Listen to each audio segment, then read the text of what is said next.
मैं इसी के द्वारा छुड़ाया जाता हूं। यही मेरा आधार है, इसके बिना मैं कुछ नहीं हूं। अपने हाथों को उठा के कहो, आज जो कुछ मैं सुनने जा रहा हूं ये मेरे लिए है, ये मेरे लिए है। मैं कभी भी सेम नहीं हूं। इन वचनों को सुनने के बाद प्रभु यीशु मसीह के सामर्थी नाम में हम मांगते हैं, आमीन। ऊंचा ये आशीष हमारी है चर्च। याकूब 1 अध्याय उसकी 2 से 8 आयत को हम पढ़ेंगे। मैं 1 2 3 बोलूंगा, हम सब लोग मिलकर पढ़ेंगे। इंग्लिश में जेम्स चैप्टर 1 वर्स 2 to 8। याकूब 1 उसकी 2 से 8 आयत। जब मैं 3 बोलूंगा हम सब लोग इकट्ठा पढ़ेंगे, क्योंकि ये परमेश्वर की आवाज है आपके लिए। 1 2 3। हे मेरे भाइयों, जब तुम नाना प्रकार की परीक्षाओं में पढ़ो तो इसको पूरे आनंद की बात समझो, ये जानकर कि तुम्हारे विश्वास के परखे जाने से धीरज उत्पन्न होता है। पर धीरज को अपना पूरा काम करने दो कि तुम पूरे सिद्ध हो जाओ, पूरे और सिद्ध हो जाओ, और तुम में किसी बात की घटी ना रहे। अपने पड़ोसी को कहो, जब तुम नाना प्रकार की परीक्षाओं में पढ़ो। फिर से कहो अपने पड़ोसी को। तो वचन कहता है पार्टी करनी है। ऐसे ही लिखा है ना, कहता जब तुम नाना प्रकार की परीक्षाओं में पढ़ो, कहता पूरे आनंद की बात समझो। आप पूरा आनंद कब मनाते हो? मेरे मुंडे दा ब्याह जी, पूरा आनंद चल रहा है कर। मेरी बेटी की शादी है, फुल आनंद मनाएंगे। पर कहता जब तुम नाना प्रकार की परीक्षाओं में पढ़ो तो कहता इसको पूरे आनंद की बात समझो। पर वचन कहता है आजकल परीक्षा में पढ़ना आनंद की नहीं बल्कि शोक की बात दिखाई पड़ती है। पुराने समय में जब क्रिश्चियनिटी, जब परसिक्यूशन होता था, जब उनको मार पड़ती थी, जब उनको परमेश्वर के नाम में सताया जाता था, तो वचन कहता है वो आनंदित होते थे और ये कहते थे कि इससे ये साबित होता है कि मसीह का आत्मा हम पर छाया करता है।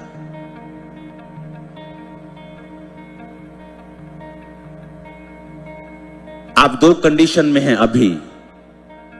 या तो आप शैतान से जीतकर अपनी जिंदगी में यहां बैठे हैं, या तो हार कर बैठे हैं।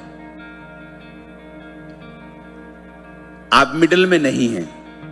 या तो आप जीत कर बैठे हैं या हार कर बैठे हैं। और जब भी आपकी लाइफ में परमेश्वर ने आपको प्रॉमिस लैंड देना होता है,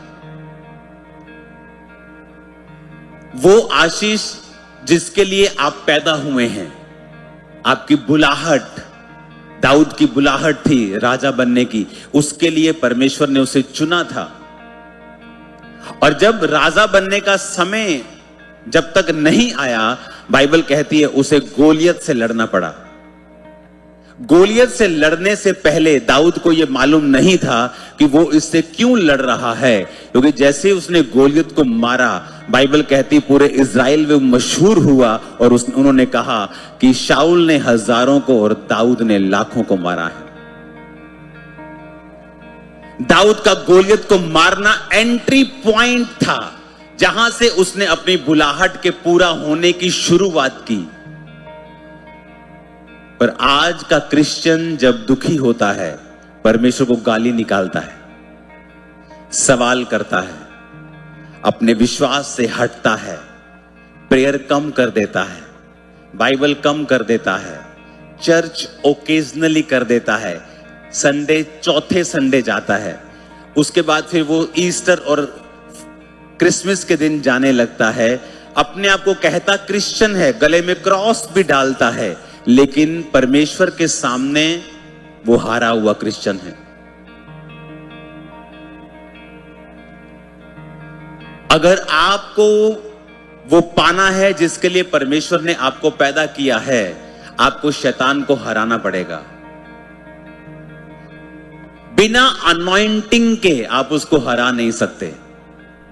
इसीलिए जब आपकी लाइफ पे परीक्षा आती है, वो दो चीजें करती है। या तो आप परमेश्वर से हट जाते हैं, आपकी लाइफ आपको मुश्किल लगने लगती है, या तो उस परीक्षा में आप परमेश्वर को खोजना शुरू करते हैं, आप अपनी लाइफ में से कमियों को निकालना शुरू करते हैं, और वो चीज आपकी लाइफ में अनॉइंटिंग को पैदा करना शुरू करती है। जब तक आप बादाम को पीसेंगे नहीं, उसका तेल नहीं निकलेगा। बादाम कंफर्टेबल पड़ा है तो पड़ा है, लेकिन अगर उसका तेल हमें चाहिए तो उसको पिसना पड़ेगा। इसलिए जीसस क्राइस्ट ने जिस बाग में आखिरी रात प्रार्थना की थी, गतसमने के बाग में, उसका मतलब है ऑयल क्रश। यानी ऑयल को क्रश करने वाली जो मशीन होती, जो प्रोसेस होता है, उसके साथ परमेश्वर ने गतसमने को कंपेयर किया है। बिना अनॉइंटिंग आप शैतान को नहीं हरा सकते हैं। आपको वर्ड चाहिए, आपको अनॉइंटिंग चाहिए। कई लोगों के पास वर्ड है, वचन की शिक्षा देते जाएंगे कॉन्टिन्यूसली, पर अंदर ड्राई हैं। इसलिए जब वचन बिना अनॉइंटिंग के आपकी लाइफ में होगा, वो काम नहीं करता। और आपकी लाइफ की शुरुआत तब होती है, रियल शुरुआत की मैं बात कर रहा हूं, जब आप शैतान को डिफीट करते हैं और आपको मालूम होता है आपकी लाइफ में आपने शैतान पे फतह पाई है, आपने अपनी लाइफ में उस टेस्टिमनी को पाया है, या आप अभी पीछे हैं, या आप कर रहे हैं, या आप हट चुके हैं, आपको मालूम होता है। उसने कहा जब तुम परीक्षाओं में पढ़ो तो आनंद की बात समझो, क्योंकि वो परीक्षा तुम्हारे अंदर से तेल को पैदा कर रही है। जब वो तेल पैदा हो जाएगा, बढ़ जाएगा, उसी तेल से, उसी अभिषेक से तुम शैतान को हरा दोगे, तुम गोलियत को हरा दोगे और उसे मार दोगे। तो अब परीक्षा आनंद की बात होनी चाहिए या दुखी होने की बात होनी चाहिए? अगर तो हम परीक्षा को आनंद की बात समझेंगे तो हम उस परीक्षा में परमेश्वर को खोजेंगे कि प्रभु मेरी लाइफ में ये क्यों हो रहा है, आप क्या चाहते हैं मैं करूं। फिर आप अपने प्रार्थना के जीवन को देखते हैं, आप अच्छी संगतियों में जाना शुरू करते हैं कि परमेश्वर की आपको ज्यादा से ज्यादा नॉलेज हो और आपको परमेश्वर के बारे में ज्यादा मालूम हो, ताकि अभिषेक आपकी लाइफ के ऊपर आए, क्योंकि उसी अभिषेक से हर एक बंधन टूटेगा। शैतान क्यों नफरत करता है अभिषेक से? क्योंकि वो भी अभिषेक था और है। परमेश्वर ने उससे अभिषेक खत्म नहीं किया। आज भी अगर संसारिक कोई गाना लगाता है तो आपका नाचने का मन करता है, वो अनॉइंटिंग है, वो अभिषेक है जो शैतान के पास है, आज भी है। उसे अभिषेक की वैल्यू पता है, इसीलिए वो दुनिया में अभिषिक्त लोगों के पीछे पड़ा रहता है। किनकी खिलाफत होती? जो अभिषेक से भरे हुए हैं। कहां शैतान कंफ्यूजन पैदा करने की कोशिश करता है? जहां अभिषेक है। क्योंकि शैतान को पता है कि उसके पास जब अभिषेक था और उसकी वजह से उसने कितने लोगों को भरमाया है, वो अभिषेक जब आपके अंदर होता है उसको मालूम है उस अभिषेक की वैल्यू क्या है, पर आपको नहीं पता उसकी वैल्यू क्या है। अगर आपको उसकी वैल्यू पता होती, आप कभी रॉन्ग रिलेशनशिप में नहीं जाते। अगर आपको उसकी वैल्यू मालूम होती, आप कभी चोरी नहीं करते। अगर आपको उसकी वैल्यू मालूम होती, आप जीसस के अलावा कहीं और सिर ना झुकाते। अगर आपको उसकी वैल्यू पता होती, आप कभी गलत काम ना करते। आप जैसे ही रॉन्ग चीजों में एंटर करेंगे, आपका अभिषेक खत्म हो जाएगा। अब आप वर्ड के साथ रह गए और शैतान उस चीज का ज्यादा फायदा उठाता है, क्योंकि वो वचन फिर आपकी लाइफ में प्रैक्टिकली काम नहीं कर रहा, क्योंकि आपको स्पिरिट चाहिए और वर्ड चाहिए क्रिएशन करने के लिए। वचन चाहिए और आत्मा चाहिए उत्पत्ति करने के लिए। गहरे जल के ऊपर परमेश्वर का आत्मा मंडलाता था, प्रेजेंस, रूह। प्रभु ने कहा उजाला हो जाए, उजाला हो गया। वचन, रूह और अभिषेक तो रहेगा नहीं जब आप अपनी लाइफ में परमेश्वर के वचन से हट के काम करेंगे। और यही शैतान चाहता है। उसे पता है एक बार आप अभिषेक से दूर हुए तो अब वो हारेगा नहीं। और परमेश्वर ने कहा जब तुम पर परीक्षा आएगी तुम सिद्ध और सिथर हो जाओगे, तुम में किसी बात की कमी नहीं रहेगी। क्योंकि जैसे तुम उस मशीन में डाले जाओगे ऑयल पैदा होगा जो तुम्हें जिताएगा, तुम्हारी जनरेशंस को सुरक्षित रखेगा। अगर तुम परमेश्वर पे भरोसा रखो तो, अगर तुम भरोसा रखो तो। मैं क्रिश्चियन हूं, मेरी फैमिली में ऐसा कैसे हो सकता है, मेरे बिजनेस में ऐसा कैसे हो सकता है, मेरी सेहत में ऐसा कैसे हो सकता है। अगर मैं क्रिश्चियन हूं तो अरे वो परीक्षा है, कुछ देर के लिए है, कुछ पैदा करने के लिए है, आपके अंदर से उस तेल को निकालने के लिए है। क्योंकि वो तेल परमेश्वर जानता है आपको चाहिए शैतान को हराने के लिए। और उस तेल को पैदा करने के बजाय आप परमेश्वर से और दूर हट जाते हैं और शैतान उस चीज का पूरा फायदा उठाता है। वो परीक्षा तो इसलिए थी कि तुम्हारी लाइफ में से परमेश्वर ऑयल को पैदा कर सके, क्योंकि वो ऑयल तुम्हें चाहिए शैतान को हराने के लिए। वो तो परमेश्वर तुम्हारी हेल्प कर रहा था, तुम्हारी मदद कर रहा था, तुमने उल्टा ले लिया और तुमने परमेश्वर से सवाल किए, तुम परमेश्वर से लड़े, तुमने परमेश्वर के सामने गलत बातें की और उल्टा हुआ। परमेश्वर ने कोई बात नहीं सुनी, तुम परमेश्वर की प्रेजेंस से दूर हो गए और अब सब कुछ कंफ्यूजन चल रहा है, सब कुछ कंफ्यूज है। अब तुम हर जगह जाते हो, हर फंक्शन अटेंड करते हो, पवित्र आत्मा की कोई प्रेजेंस की कॉन्शियसनेस तुम्हारी लाइफ में नहीं है। यहां मुझे जाना है कि नहीं जाना, अब तुम सेकुलर बन गए हो, अब तुम हर बंदे को खुश करना चाहते हो, परमेश्वर चाहे नाराज हो जाए कोई बात नहीं। और ये कहां से शुरू हुआ कि जब तुम परीक्षा में पड़े तुमने उसे आनंद की बात नहीं समझा, तुमने उसे दुखी होने की बात समझा, तुमने दूसरों पर भरोसा रखा, तुमने साइंस पर भरोसा रखा, जबकि वो कुछ नहीं कर सकती जो कुछ परमेश्वर ने अगर ठाना हो तुम्हारी लाइफ में करने के लिए।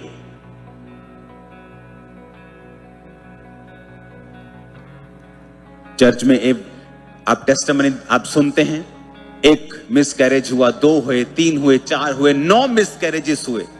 चलो आईवीएफ करते हैं, 1 IVF fail, 2 fail, 3 fail, 4, 5 fail, IUI fail, सब कुछ फेल। और चर्च में आए first day pair pregnancy, that's it. क्या हो गया अब साइंस कहां गई? परमेश्वर ने कहा मैं कुछ चीजें करता हूं ताकि तुम्हें यह मालूम हो सके कि ये मैंने किया है, तुम्हारी लाइफ में ये मिरेकल मैंने किया है। साफ तो लिखा है, कहता धीरज को अपना पूरा काम करने दो, पर तुम में धीरज नहीं है, तुम्हें जल्दी चाहिए सब कुछ, तुम्हें सवाल पूछने हैं परमेश्वर से, भरोसा नहीं रखना है। अपने पड़ोसी को बोलो तुम्हें मसा चाहिए, तुम्हें अनॉइंटिंग चाहिए शैतान को हराने के लिए। और वही अनॉइंटिंग पा सकता है जो परीक्षाओं में स्थिर होगा, परीक्षाओं में वफादार होगा, जो परमेश्वर के साथ जुड़ा हुआ होगा, उसके वचन के साथ जुड़ा हुआ होगा और उसकी रूह के साथ वफादार होगा। आमीन, आमीन। वो परीक्षा कोई भी हो सकती है, आपको मुश्किल लग सकती है, आपके हस्बैंड के ऊपर ऐसी हो सकती है, आपके परिवार में कुछ ऐसा हो सकता है, बॉडी में कुछ हो सकता है, फाइनेंस में कुछ हो सकता है, वो सबसे अलग हो सकता है। आई डोंट नो, मुझे अपनी पता है कि मेरी लाइफ में क्या था। वो दूसरों से अलग थी, वो नॉर्मल से अलग थी, वो फ्रस्ट्रेटिंग थी, वो टाइम टेकिंग थी, वो कंफ्यूजिंग थी, पेनफुल थी, टीयर्स के साथ थी, आंसुओं के साथ थी। लेकिन आज जब मैं खड़ा हूं जिस लाइफ के मुकाम के ऊपर, वहां मैं थैंक्स करता हूं कि प्रभु तेरा धन्यवाद कि वो आई तो मैं यहां आया, वो आई तो खमरा चर्च स्टार्ट हुई, वो आई तो वहां लाखों लोग बचाए गए, वो आई तो कितना काम परमेश्वर ने किया। प्रभु ने कहा जो दुख और परीक्षाएं तुम्हारे जीवन के ऊपर हैं, जो कलेश तुम्हें हो रहे हैं, कुछ भी नहीं है उस महिमा के सामने जो तुम्हारी लाइफ में एंटर करने जा रही है। लेकिन हमें स्पिरिचुअल आईज को ओपन करना पड़ेगा। इसलिए तो कहा जाता है कि जीवित चर्चिस में जाओ। सिर्फ खामरा चर्च जीवित चर्च नहीं है, और भी जीवित चर्चें होंगी। जीवित चर्च में जाओ जहां पर आपकी स्पिरिचुअल आईज कॉन्टिन्यू आपका पास्टर ओपन करता रहे कि भाई मेरी बहन देखती रहे, देखता रहे, टिका रहे, खड़ा रहे, अड़ा रहे, ताकि आपको वो बनाए रखे परमेश्वर में। और जब वो समय आता है कि वो ऑयल आप पैदा कर लेते हैं और आप जीत जाते हैं, आपको जब पता चलना शुरू हो जाता है कि मुझे जीतना कैसे है, दैट्स इट, आपने फॉर्मूला ले लिया। अब आप जहां भी जाएंगे जीतेंगे। आपको मालूम है जीतना कैसे है, कैसे परीक्षा में स्थिर रहना है। कहीं नहीं लिखा परीक्षा आसान होगी, कहीं नहीं लिखा। पर जीसस ने कहा कोई ऐसी परीक्षा तुम्हारी लाइफ पे नहीं आएगी जो तुम्हारे सहने से बाहर होगी। सहन योग्य परीक्षा होगी, सहने से बाहर नहीं होगी। अपने हाथों को उठा के कहो, आज से मैं अपने तेल की रक्षा करूंगा, अपनी अनॉइंटिंग की रक्षा करूंगा, मैं इसे खराब नहीं होने दूंगा। यीशु मसीह के सामर्थ्य नाम में आमीन हो। चाहिए आशीष हमारी। 5 आयत में लिखा है, यदि तुम में से किसी को बुद्धि की कमी हो तो प्रभु से मांगे जो बिना उलाहना दिए सबको उदारता से देता है और उसको दी जाएगी। अब बात हो रही है परीक्षा की। वो कह रहा है कि जब तुम परीक्षा में पढ़ो तो आनंद की बात समझो, लेकिन एकदम से वो बुद्धि की बात करना शुरू कर दिया। बाइबल में बात कुछ और हो रही है, लेकिन यहां बुद्धि की बात परमेश्वर क्यों कर रहा है? क्योंकि वो आपको आत्मिक बुद्धि की बात कर रहा है। जिसके अंदर स्पिरिचुअल विजडम की कमी होती है, वो अपनी परीक्षा का रूप, रंग और उसकी दिशा को अलग ही बना देता है। जब मैं इस सेवकाई को शुरू करने वाला था, शुरू कर चुका था, 50 लोग चर्च में आते थे, तो मेरे बिजनेस को किसी ने आग लगा दी। यहां ऑस्ट्रिया में किसी संत को मार दिया, तो जलंधर में उस संत की बड़ी फॉलोइंग थी, तो उन्होंने आकर बिजनेस को आग लगा दी। हमारी आंखों के सामने जिस बिजनेस की मैं टेस्टिमनी देता था कि जितने लोग फॉरेन में 1 महीने में तब लोग लाख रुपया कमाते थे, 2004-5 की बात है, मैसेज आते हम लाख रुपया महीना कमाते हैं। मैं रोज का कमाता था पंजाब में। हमारा टाइल्स का होलसेल का बिजनेस था, पूरे पंजाब को मैं सप्लाई करता था। तो शैतान मुझसे कह रहा था, देख जिस बिजनेस की तू गवाही देता है, मैंने उसको आग लगा दी। मंत्रियों को फोन किए, फायर ब्रिगेड को फोन किए, कोई आने को तैयार नहीं था। सब जगह गाड़ियां जल रही थी, मेरा एरिया सबसे ज्यादा इफेक्टेड था। हमारी आंखों के सामने सब कुछ जल गया। 90% हमारा वो गोडाउन जल गया, 10% सामान बचा उसमें से। सब कुछ खराब हो गया और शैतान ने कहा और दे गवाही। अब इसको अगर स्पिरिचुअल बुद्धि की कमी होती तो सबसे पहले मैं ढूंढता कि किसने जलाया, इनकी ऐसी की तैसी। अब इनको मैं जेल करवाऊंगा, मुझे न्याय चाहिए, आई वॉन्ट जस्टिस। मैं प्रार्थना करता परमेश्वर ये पकड़े जाएं।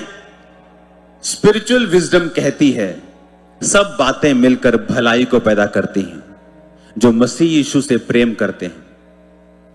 अब दिखने में दोनों ठीक लग रहे हैं कि ठीक है, किसी ने मेरा दुकान जला दी, मेरा सामान जला दिया, आई वॉन्ट जस्टिस, मुझे जस्टिस चाहिए, पकड़े जाएं। बात मैं बुरा नहीं कह रहा हूं, बट जो स्पिरिचुअल विजडम है वो ओवर पावर करती है दुनियावी विजडम से। लोग आए, पुलिस आई, हमने कहा हमें किसी के ऊपर केस नहीं करना है। चर्च आई, 50 लोग आए शोक मनाने के लिए, पास्टर जी बहुत बुरा हुआ आपके साथ। मैंने कहा बाइबल में कहां लिखा है बुरा हुआ? अगर कुछ बुरा हुआ तो बाइबल में तो यह लिखा है कि सब बातें मिलकर भलाई को पैदा करती हैं जो मसीह यीशु से प्रेम करते हैं। तो क्या यह बात भलाई को पैदा नहीं करेगी? मुझे तो फेथ है, मुझे तो विश्वास है कि यह बात मिलकर भी भलाई को ही पैदा करेगी। जब परीक्षा में आप होते हैं, सडनली ओवरनाइट कुछ भी चेंज नहीं होता। वो रातें ऐसी ही थी, फैमिली रो रही थी, फाइनेंशियल बहुत बड़ा सेटबैक हमें लगा था। हमारी इनकम 80, 70%, 60% डाउन हो गई थी एक ही दिन में। सब कुछ कोलैप्स हो गया ऐसा लग रहा था। कोई सरकार काम नहीं आई, कोई दुनिया काम नहीं, लिंक काम नहीं आए, मंत्री काम नहीं आए, हमारे लिंक्स काम नहीं, कुछ काम नहीं आया उस दिन। और जब धीरे धीरे लाइफ फिर चलने लगी और डिक्लेरेशन होने लगेगी, सब बातें मिलकर भलाई को पैदा करती हैं। उस 2009 में वो चर्च 50 से 500 हुई, 2010 में 2500 हुई, 2011 में 7500 के करीब थी, और वो थाउजेंड्स के बाद लैक्स में चली गई, और आज आपके सामने है। जिस जाति के लोगों ने वो गोडाउन जलाया था, उसी जाति में से परमेश्वर ने मेरी वाइफ को मुझे दिया। आज मैं 200 चर्चेस संभाल नहीं सकता, ये संभाल सकती है। मैं प्रीच कर सकता हूं, प्रेयर कर सकता हूं, प्रोटोकॉल बना सकता हूं, आत्मिक इंस्ट्रक्शंस दे सकता हूं, सेवा कर सकता हूं, एडमिनिस्ट्रेशन में नहीं कर सकता हूं। आप ब्लेस्ड है अगर आपकी वाइफ का स्वभाव आपसे अलग है। ये कर्स नहीं है, ये ब्लेसिंग है। आपको मालूम, ये ब्लेसिंग है। अगर आपकी वाइफ का स्वभाव आपसे अलग है, ये ब्लेसिंग है। आप इसे कर्स लेते हैं कि मेरी साडा स्वभाव नहीं रलदा। अगर मेरे जैसी मेरी वाइफ होती तो फिर हम इतना ग्रो नहीं करते, क्योंकि मैं भी वही करता, वो भी वही करती। हम 1 घंटा 2 घंटे करते, हम 3 घंटे करते, लेकिन करते वही। लेकिन जो मैं नहीं कर सकता मेरी वाइफ करती है, जो वो नहीं कर सकती प्रभु ने मुझे दिया है, क्योंकि मुझे वो दिखा जो लोगों को नहीं दिखा। अगर मैं उनसे लड़ता, उनसे नफरत करता, उन पे केस करता, कड़वा रहता, शायद ये आज मेरी लाइफ में ना होता।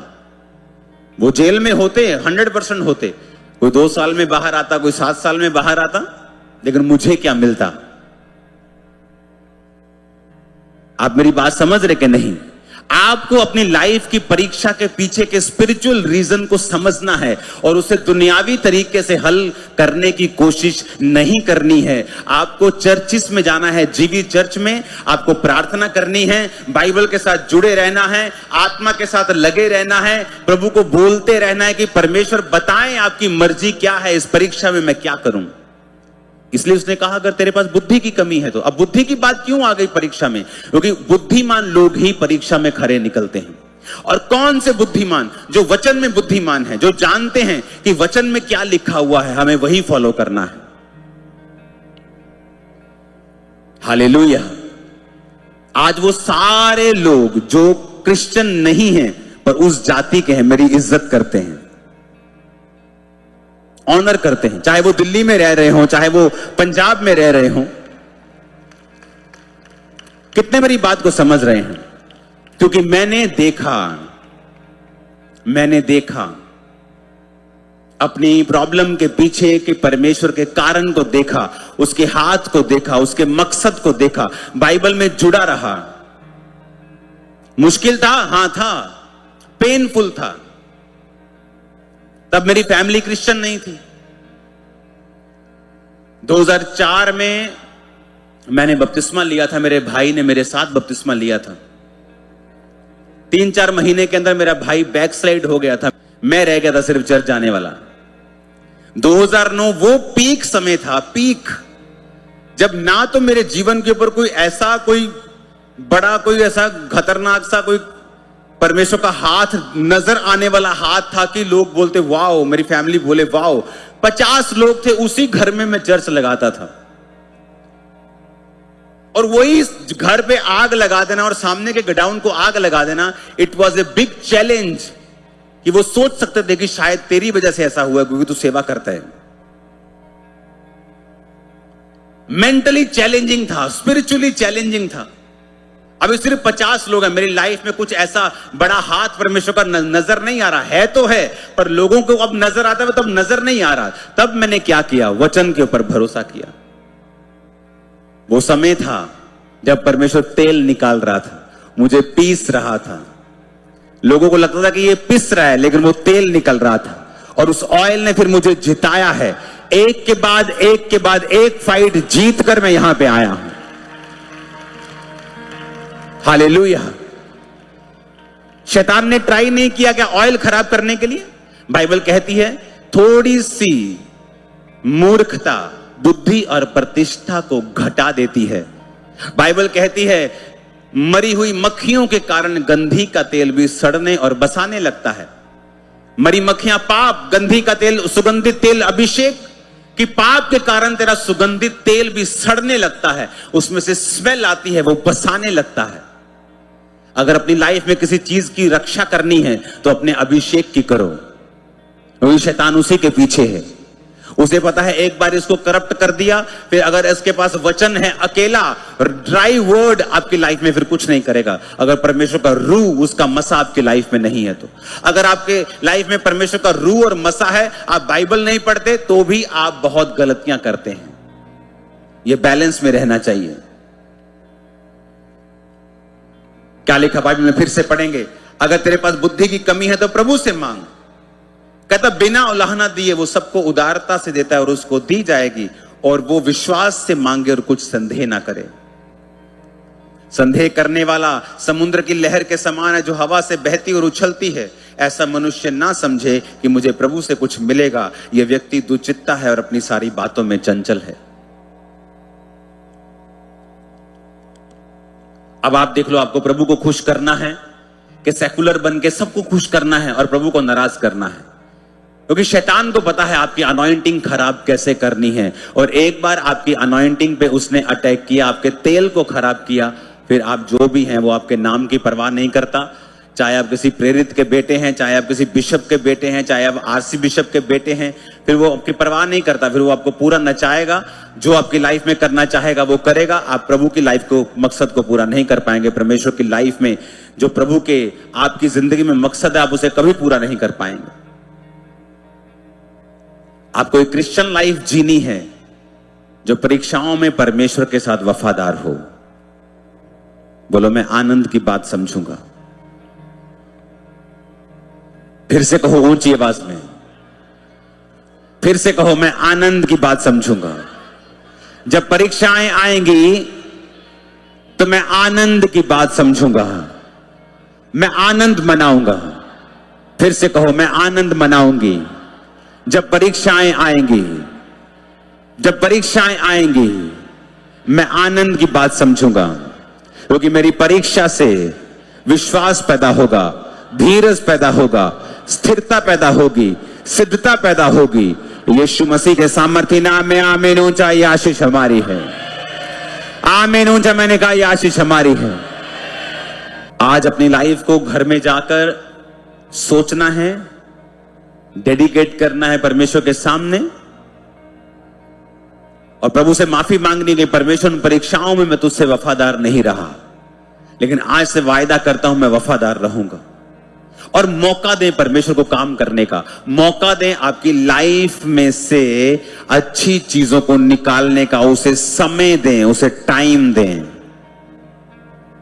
वो फेथफुल है। अगर उसने आपके लिए इकलौता बेटा दे दिया, वो चंगियाई क्यों नहीं देगा, बरकत क्यों नहीं देगा? ये संसारिक वस्तुएं जो उसकी निगाह में कूड़े के समान है, क्यों नहीं देगा आपको? अपने हाथों को उठाओ, सब जन खड़े हो जाओ। मैं आज प्रार्थना करूंगा कि परमेश्वर आपको अभिषेक से भरे। जिंदा न हो, जिंदा न हो, जिंदा न हो, जिंदा न हो, जिंदा न हो, जिंदा न हो, जिंदा न हो, जिंदा न हो, जिंदा न हो, जिंदा न हो, यीशु का जिंदा न हो, जिंदा न हो। बीमारियां छोड़ जाती है, बीमारियां छोड़ी जाती है, कमजोरियां मुँह छिपाती है, कमजोरियां मुँह छुपा। हाथों को हिलाओ, थैंक यू जीसस बोलो ऊंची आवाज में। आपकी आवाज मुझे आनी चाहिए, थैंक यू जीसस ऊंची आवाज में। इस सॉन्ग में अपने आप को पवित्र आत्मा से फिल करो, खुदा से माफी मांगो, वफादार रहने का वायदा करो। अपनी अनॉइंटिंग को आप प्रोटेक्ट करेंगे जो फालतू चीजों से खराब होती है, ताकि कल से जब आपकी लाइफ के ऊपर मसा रिलीज किया जाए, हीलिंग रिलीज की जाए, आप खुदा के साथ वफादार हो कि वो आप रिसीव कर सकें। उठा अपने हाथों को। Thank you Jesus. मेरे परमेश्वर, जो लोग वर्शिप करें अपने दिल को खोलें और तौबा करें, तेरी अनॉइंटिंग से फिल होकर यहां से वापस जाएं और ये कभी भी सेम ना रहे। इनके तेल को, इनके मस्से को कोई भी शैतान खराब ना करने पाए। आज से तेरी बुद्धि इनकी जिंदगियों के ऊपर आए, डिवाइन विजडम कि अपनी लाइफ में परीक्षाओं के दौरान हमें कैसे चलना है। और मैं घोषणा करता हूं खुदाबंद, ये 3 दिन इनकी लाइफ में लाइफ चेंजिंग होंगे, सिचुएशन सेम ना होगी। इन जीसस नेम आमीन। ऊंचा ये आशीष हमारी है। तेरा वचन यीशु, तेरा वचन यीशु रब नाल जोड़ता है। तेरा मसा यीशु बंधनां नूं तोड़ता है। तेरा मसा यीशु बंधनां नूं तोड़ता है। Hallelujah hallelujah hallelujah. आज के हालेलुया हालेलुया हालेलुया